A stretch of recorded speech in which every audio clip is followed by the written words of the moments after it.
Dealing with bad decisions. We all learn from young age how to make good decisions. Unfortunately, we always end up making bad decisions at some point in our life. So what do we do then? How can we handle already made bad decisions? This was Nehemiah's and Ezra's last challenge with the people of Judah. This lesson is not easy to understand in today's context. It could be very easily misinterpreted. We're continuing to look at the backsliding of the people after the high notes of spiritual revival. And we're looking at a very specific issue that we briefly mentioned also last week. Judah has made some bad choices in the past, as we learned in this last quarter, like neglecting the temple and its services, being disloyal in offerings and tithes, enslaving their own brothers and sisters from the community. However, probably even worse than that is when they made the choices to intermarry with the sons and daughters of the Moabites, the Ammonites, and the Ashdod people. This was bringing a long-term consequences in their life and also a difficulty to preserve their own identity as a nation of God. The languages that they spoke were mixed to the point that the children were not speaking and learning Hebrew at all. They were not learning God's word and His ways of life. Mixed marriages were bringing mixed results in cultures and religions and different views of life. Israel was not anymore the nation representative of one God if mixed marriages were to be tolerated. It's very important to get the context of the time and the culture. It's hard to imagine Nehemiah today beating people up, pulling them by the hair, cursing. This is what you may get when reading the text, but what is most likely was, it was a serious, very serious reaction, part of prescribed form of punishment at the time. Public shaming, if you will. Nehemiah's reaction was very strong, and it was meant to wake them up. What was happening in Jerusalem and around was very wrong. How do you help somebody to realize and to admit that he or she made a bad decision?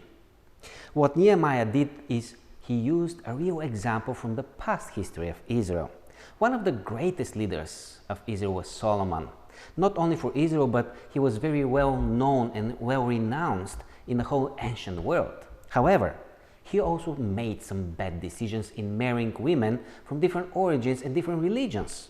This brought him down spiritually and worked very well to disconnect him from his God that he worshipped to.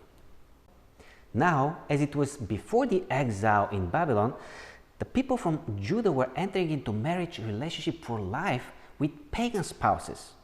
Sometimes wives will raise up their kids differently. They were making the same mistakes that Solomon did.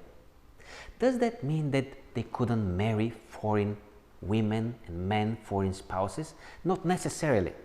Does that mean that today we have to stick with our own nationality in marriage? Not necessarily. What was the problem then? Interesting question. The people understood the problem. They were aware of it. They just let it happen again, somehow. The wisest man on earth acted stupidly with women. Why would any other man be different? And this is not about nationalism. Moses, Boaz, and others, they married non-Israelites. But when the family doesn't share the same values, the same faith, it all becomes about compromises. And history is clear. Nothing good can come up out of something like this. There were examples of Israelite settlements that didn't react like Ezra and Nehemiah, and they produced some very weird mixed religions. How were they supposed to represent God if the families were not together on this? So we can conclude that the problem was intermarrying with pagans.